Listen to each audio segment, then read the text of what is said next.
And welcome back to Frankly Speaking. Let's call this volume 8 of the Integralist Chronicles. So the last time I left you guys off, where I left off, I should say, was in about the early 2000s, right? We're just coming off into the new millennium. We have a total breakdown of morality by the end of the 90s. And here comes the George W. Bush administration gearing up to go to war for democracy in the name of freedom and liberty. I think, listen, not to rehash what I've talked about the 1990s, because I spent a couple of episodes talking about the absolute moral depravity, where I believe that the 90s is where American morality absolutely collapsed, both, sort of not only privately, but also publicly, right? It stayed on the ground for the most part, or in large part, in the 70s and 80s. But come the 90s, as that pre-World War II generation, our grandparents' generation starts to die off. In the 90s, we kind of go buck wild, and it's now on full display for everybody to see. Public sin is publicly honored now at that point. One of the ways that I'll highlight real quick is how living out of wedlock, not only did it become a norm, but it was young ladies that accepted sort of this Faustian bargain of sorts to live out of wedlock with men without any elements of shame and blame anymore. It was total, complete liberation of the sexual mores of the time. Women had accepted feminism, embraced it, and all sort of the moral decadence that came with it. And with that came essentially the destruction of the family, as we saw. Again, the out of wedlock births continue, the family being utterly destroyed at that point, because all basic elements of morality have broken down in America, with the exception of some, small enclaves in more religious communities. It was just now sin was being celebrated, pornography was being celebrated, living out of wedlock was being celebrated, right? Having kids out of wedlock celebrated. All the moral depravities that we used to condemn as a nation and as a culture and as civilization came out full fruition. It wasn't underground anymore like the 70s and 80s. It was on top of the ground being celebrated, this moral depravity. And so we kind of left off there. And as we kind of meandering through the George W. Bush administration, it wasn't long really in the midst of his presidency that a lot of conservatives began to see a lot of problems. And as the culture is going unhinged in many ways, there's kind of reactions from the right trying to deal with this. Remember, again, the whole Clinton affair just a few years earlier cemented the notion that we need to get over the culture wars, the silent majority, the Christian movement, right? Bill Clinton only got more popular as the scandal of having sex with a subordinate exploded. The economy was good. That's all people cared about. The Republican Party started to surrender on the social issues. But see, what conservatives do, and we saw a great example of this with the George W. Bush administration, is they'll pick and choose like the moral issues of the time that are still standing. And conservatives will stand with those issues until the polls flip, then they'll surrender, right? It's kind of like today where we're dealing with all this wokery and disorder stuff right now. Some of it's so extreme that a lot of conservatives are still kind of fighting it through lip service of sorts. But it's only a matter of time when that issue becomes so volatile that it becomes a threat to jobs and liberties of that sorts that the right will eventually surrender. Well, if you remember in the early 2000s, especially when George W. Bush was running for re-election, right? He's in the midst of a war. It's not going very well the early days of the Iraq war. What did the George Bush administration run on in 2004 for re-election? Do you guys remember how they won that election? I think they had about 8 to 10 proposition ballots on individual states that was condemning gay marriage and essentially promoting marriage between a man and a woman. Remember Prop 8 in California? That's the one that really exploded. I believe that was 2004 that happened.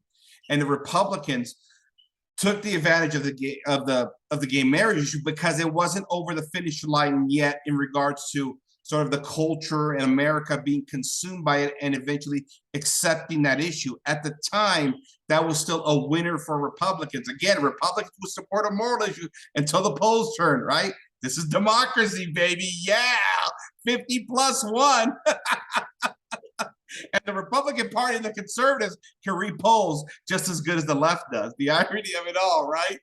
And so the Bush administration helps facilitate all these state propositions like California and other states, and they get George Bush across the finish line in 2004. And of course, it wasn't long after that until, again, the country continues to liberalize, right? This kind of, progressive sort of movement that the nation is always going toward, and eventually the majority of people surrender. They don't want their livelihoods interrupted. They don't want their reputations tarnished, right? Eventually the Supreme Court settles the issue, legalizes gay marriage through Obergefell decision, and now it's all right. It's now accepted in America as being legal. But up until that point, conservatives could still win on the issues. They took advantage of it. Nowadays, do they fight it? Oh, heck no. No way. It's a losing issue, right? Don't ever ask conservatives or Republicans, which is, they're interchangeable in my opinion. There's not that much of a difference, right? I know they'll complain about the Mitch McConnells and the more liberal wing. I get that. But at the end of the day, that's what everybody's gravitating toward. That's what we're all going to the polls for, right? To pull the lever with the guy with the R next to it. But up until, say, I don't know, 2008, 2010, really up until the election of Barack Obama in 2008, the conservatives were still fighting against the gay marriage issue. And then once Barack Obama was elected in 2008, then you see really the whole gay marriage thing come to fruition for the left. And really 2009, 2010, 2011 is when all that stuff really broke down. And eventually the Supreme Court approved it. I forgot what year that was. Was it 2012, 2013, something like that? 2014, maybe, I don't remember now what years that was. The Obergefell decision was decided, and then that's it. That was it. The Republican Party, the conservatives had enough. We don't talk about gay marriage anymore. It's here. We voted on it, and it goes back to the fundamental issue of how conservatives deal with these social issues in the midst of democracy and the contradictions that conservatives have to deal with. There was a particular vlogger I used to follow over at hotair.com, Ed Morrissey. Okay, I met him once or twice at what is it, Vlog World over in Vegas, when we had these vlogging conventions, things like that. And he was a nice guy, don't get me wrong, and he's a smart guy in many ways, and he's a Catholic, and so he's a brother in Christ, and I appreciate that. But the moment I left the Republican Party was when, a lot of these moral dysfunctions were kind of moving forward, and the right was continuing to surrender. They were telling me, hey, Frank, get over it. We lost the culture war. And I remember one time when we're in the midst of these debates, reading Ed Morrissey over at Hot Air, and his thing was, listen, I'm not in favor of gay marriage, but if it's democratically decided by the people, then I guess we'll just have to accept it. Nothing we can do about it. Okay. Now, I understand the political machinations of what we have as an American democracy, and how we still put moral issues on the ballot, which again, as a Catholic, I think is strange, right? Considering the church decided moral issues for a couple thousand years. But in America, we do it a little different. We take moral issues and we take it to the will of the people, or we let representative governments decide, right? Our representative leaders, right? Deciding these issues. And, for my part, I just got to say, I don't know how we allow these moral issues to go on the ballot. And for me, accepting the idea that the will of the people, especially in a nation that has no moral order, has no church in place, no true principles of religion, no acknowledgement of eternal truth, just these abstract ideas of freedom and liberty, and really capitulating to our fallen nature, I just said, this is a recipe for disaster. And here we are now, somewhat, let's call it 10, 12 years later, however long it's been now, and look where we're at. It's conservatives now that are telling me, I don't know what happened in America. This isn't the America I know. What'd you expect was gonna happen here? Huh? What'd you expect was gonna happen here when you put these issues on the ballot? And where's the next line in the sand, and how long does the right actually make a stand on some of these moral issues, right? Right now, we're all fighting some of these disordered issues that we see in the media news. As soon as it becomes no longer politically viable, the right will surrender. That's what they've always done. As soon as this whole idea of the money, economics, our job, and our popularity, or our credibility. As soon as that is a threat to the right in America, they surrender, they turn the other way. And I remember when we started to lose a lot of these disordered issues, and I kept bringing them up. And people kept telling me, get over it, Frank, get over it. You got to stop talking about this stuff. We got the economy to worry about here, right? So it's just interesting where we've come, because we did get to the end of the George W. Bush administration at the end of 2008. We had that economic collapse 3 months before the election, which really doomed John McCain. Not that I was a McCain fan in any way. He would have been worse than George W. Bush, to be honest with you. But and because of the economic collapse, which was incredible timing, to be honest with you, Barack Obama is elected. And here comes what many at the time considered a closet Marxist into the presidency. And then began a whole new kind of era sort of in America in many respects. And that's where a lot of these disorders were really ultimately ratified by this administration in various forms. And the country begins to shift further and further to the left. I remember listening to Rush somewhere in the mid 2000s, I don't know, 2008, 2007. He had one of former Congressman Tom DeLay on his show one day. And Tom DeLay was talking about how the left was so well organized, so well funded, that they were basically ready to take the country over. And the right was kind of in a position where they weren't ready to deal with all the money and all the influence that we saw flooding into the Democratic Party. And it wasn't long after that that really, Barack Obama got it all. He won the presidency behind this idea that he was the first Black president, right? He was a nice guy. As Joe Biden said, he was a clean guy in many respects, right? Didn't have a lot of scandal behind him per se in his personal life, kept it, again, like Joe said, Joe Biden kept it clean for the most part. But here came the radical agenda of Barack Obama and a lot of things that we saw.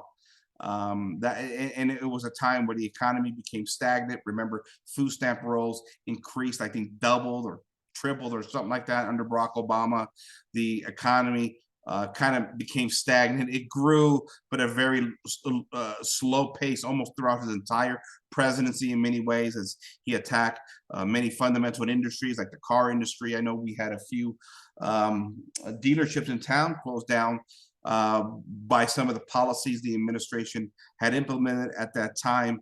And we continue to see the radical dissolution of the country in many ways, and the rise of all these sort of far leftist groups that began rioting in the streets, and or at least beginning that process to where political intimidation via thuggery was now starting to be made normal. That really began under Barack Obama in many respects. And of course, the racial division issues continued. We got more gender wars between men and women. I thought it was funny, especially the 2012 re-election of Barack Obama, when he was running that campaign, and how Mitt Romney was the nominee for the Republican Party, and how the media was able to throw the contraception issue at Mitt Romney. And I thought it was hilarious, considering I don't think contraception is a Mormon issue. It's a Catholic issue. But we saw the power of the media to make a narrative stick. And that was the narrative to suggest the Republican Party were anti-women, that your birth control pills were going to be taken away from you, which really highlighted where the country was morally. Like I said, I think it all falls apart in the 90s. And then now women have no sense of shame anymore. The reproductive issues are front and center now. I need my abortion pills, or else, because I want to have my sex, I want to be liberated. This is who we are as women. We're effectively really don't want to be mothers. We don't want to be the beacon of morality and virtue and piety and modesty anymore. We want to be like men, right? And see, this is the interesting thing in many ways, and the problem that the political right faces with women, and why they're losing the gender war. The moment you create this, materialistic dialectic that both the left and the right have created, but really the right that mainly focuses on economics and materialism. Again, I'll say it again. America. What is the greatness of America according to political right? If you listen to talk radio for many years, like Rush Limbaugh, it's about spreading freedom and liberty, and it's about making the money, economic prosperity, right? We don't want to bomb nations like Iraq, right? We want to do business with them, right? So we'll bomb them and we'll drop food and medicine, and then once we take it over, we'll set up our puppet government, and then we'll start doing business with them, and then we'll prove through these business transactions how much we really love the Iraqis, right? We don't want to kill you as Americans. We want to do business with you. But in order to do business, you have to kind of see things our way, right? You kind of have to adopt some of our values of freedom, liberty, capitalism, and you have to drop those old world values, of religion and faith and culture, whatever it may be, right? We have to go. Those are secondary issues, right? Because in America, we celebrate none of those things. Those are secondary issues. Those are private affairs, personal moral codes, culture. Okay, keep it in your house, but don't bring it out to public. No, we don't do that as America. That's all private stuff, right? That's how we do things. And so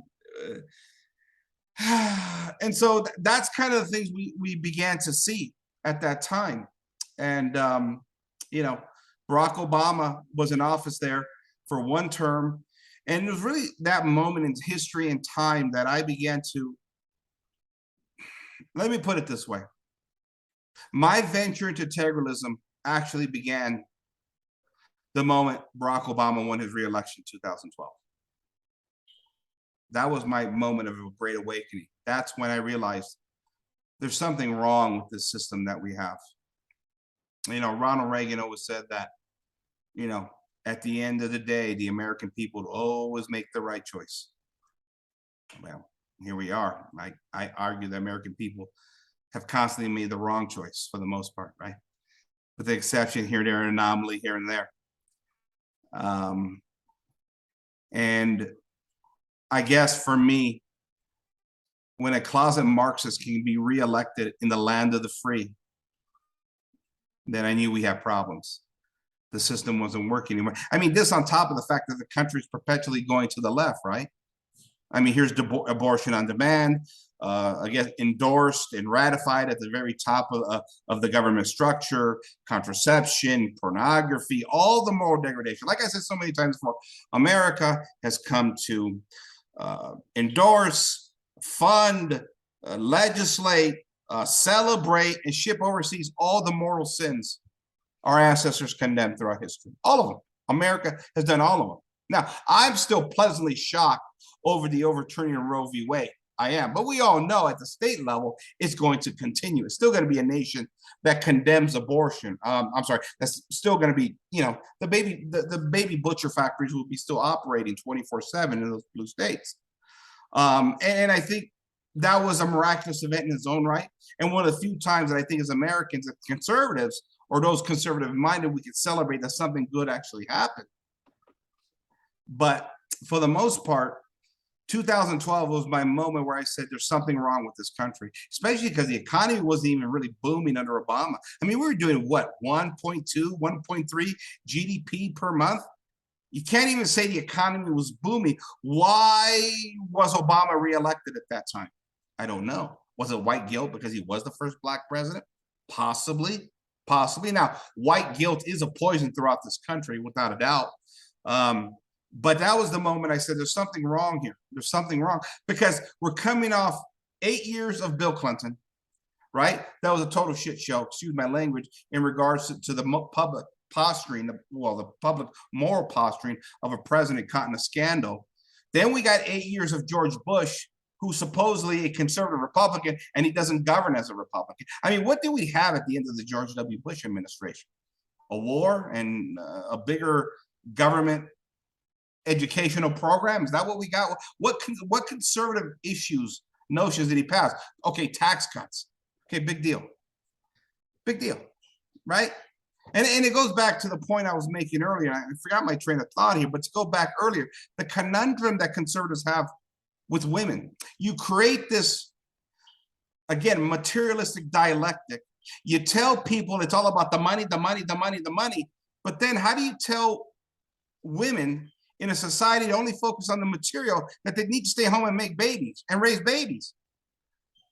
If the greatest virtue or the the greatest echelon of citizen status in America is determined by your material prosperity or the wealth that you create. But yet we all know that motherhood is not fundamentally a money maker, right? In fact, it eats away money if you're a parent. We know that. How do you tell women to stay home and make babies? You wonder why we have abortion and contraception on demand and why pornography figures into the mix? Because we're suppressing human nature here.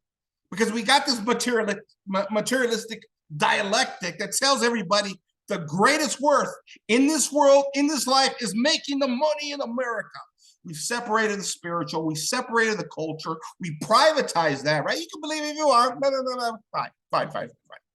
But in order to be a great American, and this is our Calvinist past, you got to make the money. Because in America, if you don't make the money, or if you're doing something that doesn't lead to profits, at the very least, we got to be suspicious about it, right? Because that's what we do in America. We make the money. Economic prosperity, right? Capitalism, freedom, baby. Go out there and work hard. But if you're a stay-at-home mom, how do you achieve greatness in America? I mean, this is what conservatives have laid out just as much as liberals. Because we're always pursuing this material thing in America. We don't have true religion. We don't have true culture. Our arts are but ugly. Let's be honest here. What do we have? It's the same thing we run on. What are the campaign slogans every 4 years? We're all trying to figure out who we're going to vote for, like we don't know already, right? We're all a bunch of undecided, right? What are your basic sort of political talking points when it comes to presidential elections? Jobs, and GDP numbers. That's all we talk about. We don't talk about any greater moral issues, right? We surrendered on those. Those have been decided by the left. They've won the culture war. Jobs, and GDP numbers. Oh, and then we have another issue that we're trying to take down, some other social issue that's about to collapse. That's what they did to Romney in 2012, right? Even though, again, I don't believe Mormons are against contraception per se, right? But the media ran with it and they made it stick. And you had a bunch of liberal women come out to the polls in full force to take down the Republican candidate because they feared the Mormon was going to take away contraception. It's the economy, stupid. Actually, no, it's not. It's the social issues that actually win now in America because we've been running funny money debt now for generations. The economy really hasn't been all that bad. There's nobody starving. Granted, we're running debt. I get that. But it has become a society where we're talking about nothing but social issues. And see, this is the irony of it all. This is why the right loses. The right believes we can't talk about social issues because they're on the wrong side. They want to talk about economics. But you look at all these single white ladies, college educated, even the minorities, and all those that feel they've been, disenfranchised or discriminated against. They're not coming to the polls to vote for the money. The money's already being doled out in various ways. We got the welfare state. We got cheap, funny money. We've had it now for decades. Nobody's starving in this country. They're coming out for the social issues. And the conservatives lose that battle before the campaign even starts, ironically enough. They don't get it. The conservatives have been behind the 8 ball for a long time now. So, this is what we have. And this is why Republicans bleed single women in the polls, because that moral depravity of the 70s, 80s that came to full fruition in the 90s, all those ladies now broken in their own way, in disordered relationships, with disordered families, broken families, torn families, with no morality in their life, they're voting for their most basic natural instincts. And it goes back to, again, women go to the polls to vote for their womb. That's what they do, to protect whatever it is this means to them. It's all about the social issues. And let the government print money when it comes to the economy, which I question the notion again, whether we've actually ever had a true prosperous economy. Well, at least over the past 30, 40 years, right? And so they make that stick, and by the end of 2012, Barack Obama was reelected. And I'm thinking to myself, this thing is lost. There's no coming back from this. I knew that at the time. And when I raise these objections, my friends, oh, don't worry about it. We'll win the next election and take back America. You know, Funny, I was blogging at the time. I started a blog, if you guys remember, Political Vindication. Yeah, Political Vindication. And then I started a show with a buddy of mine, Political Vindication Radio and Blog Talk Radio, right? You can still find some of those old shows on YouTube and on Blog Talk Radio when I was in the classical liberal camp. And, it was a good time at the time, but I was warning people.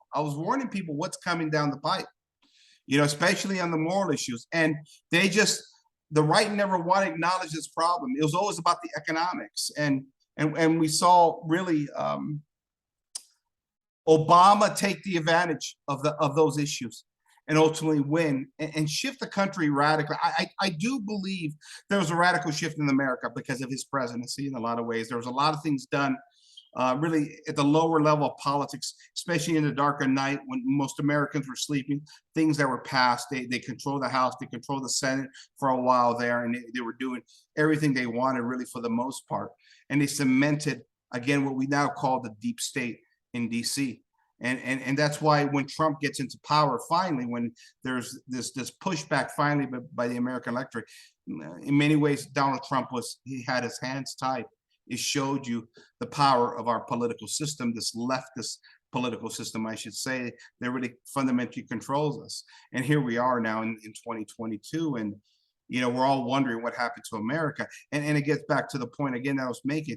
At that time, between 2006 and about 2013, when I was doing that radio show and that blog over at Political Vindication, do you know how many conservative bloggers started their blogs? Something like, there must have been like 5 or 6 of them. Wake up, America, right? Because the right saw America going in a direction that wasn't healthy, culturally, politically, economically, in every way. And the only answer conservatives ever have is, we got to wake up. We got to thump the Constitution, wake up, and take back America. Go to the polls and vote even harder this time. Well, never acknowledging any elements or a fallen nature and how we're going to deal with that, right? Because the right has always said the way we deal with man, they don't deny man's fallen nature that exists. It's how we deal with it, because we've ousted away true religion. We've ousted away the church. We've ousted away the sacraments. And we come up with this pseudo religious Calvinist kind of way to deal with our fallen nature. That is, let's just put everybody to work perpetually. Let's all make money together. Again, the materialistic dialectic, right? Let's all make money together. And if we're all making money, we'll all be happy. We'll all live well. And that will control our fallen nature. You put people to work. You don't overcome, as I was told, you don't overcome your fallen nature. You harness it to make the money in America, to pursue materialism, right? To pursue material wealth. That's what conservatives were teaching at that time. I don't know about now, because now the right is really lost. I see it all the time now. They're really shaking their heads as government has grown and grown and grown. And a lot of this seems very difficult, let's put it that way, for the future to overturn a lot of the stuff.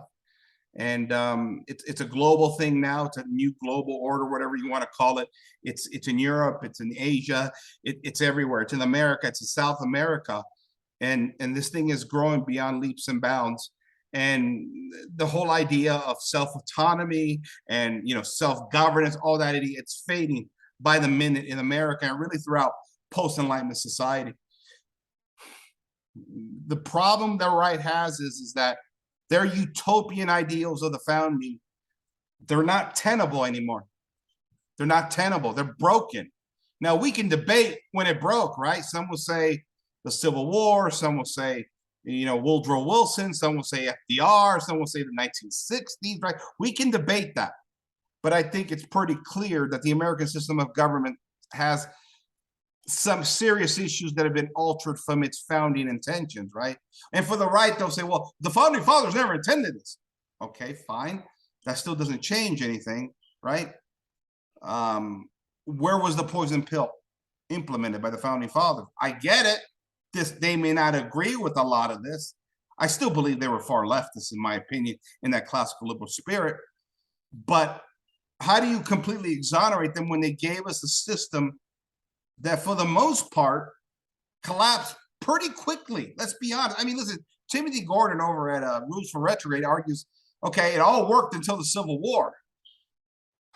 Okay, even if you take that thesis, What are we talking?